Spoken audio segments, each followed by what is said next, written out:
5 6 આમ જ આપણે 20 તક કરશું અને આ આપની મેઇન સ્ટિચ છે. ઓકે, સો આપણને બરાબર આવડવી જોઈએ. આગળ આપણે 20 તક કરીએ પછી આગળ જોઈએ. આપણા 20 હાફ ડબલ ક્રોશે થઈ ગયા છે. ઓકે, હવે જે આપણે આ રાઉન્ડ એન્ડ કરવાનું છે તો જે આપણે ફર્સ્ટ 2 ચેન લીધેલી બરાબર, આ ફર્સ્ટ 2 ચેન્સ यहाँ આપણે સ્લીપ નહીં કરીએ. આપણે જે ફર્સ્ટ હાફ ડબલ ક્રોશે લીધેલો એના ઉપર આપણે સ્લીપ કરશું.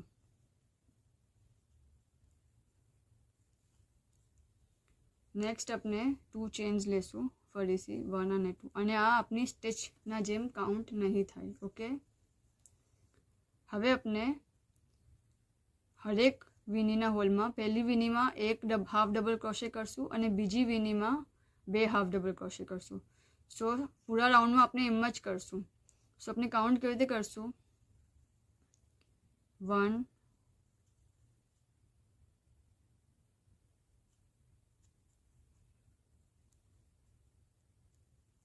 અને નેક્સ્ટ વીનીના હોલમાં 2 અને 3 સાથે 2 અને 3 ફરીથી 1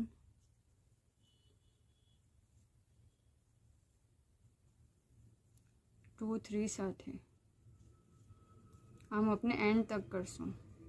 બસ એટલું જ ધ્યાન રાખવાનું છે કે 1 સિંગલ છે, 2 3 સાથે છે જો. અને અગર મિસ્ટેક થાય તો આમ આરામથી ખબર પડે છે કે આપણે 1 લીધું છે કે 2 લીધું છે.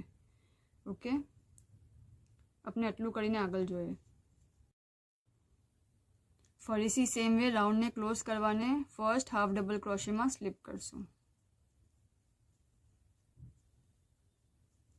ઓકે, હવે આ રાઉન્ડમાં ફરીથી આપણે 2 ચેન્સ લેશું 1 અને 2. ધ્યાન રાખજો આ આપની સ્ટિચના જેમ કાઉન્ટ નહીં થતી. વીનીમાં આપણે જ્યારે કાઉન્ટ કરીએ ત્યારે આને કાઉન્ટ ના કરજો, નહીં તો પછી મિસ્ટેક થયા જ કરશે. હવે આપણે 1 1 અને 2 કરશું. મીન્સ કે પહેલી વીનીમાં એક હાફ ડબલ ક્રોશે, બીજી વીનીમાં એક હાફ ડબલ ક્રોશે અને થર્ડ વીનીમાં 2 હાફ ડબલ ક્રોશે. ફર્સ્ટમાં 1, સેકન્ડમાં 1 અને થર્ડમાં 2. સો આપણે કાઉન્ટ કેવી રીતે કરશું? ફર્સ્ટમાં 1, સેકન્ડમાં 2 અને 3 4 સાથે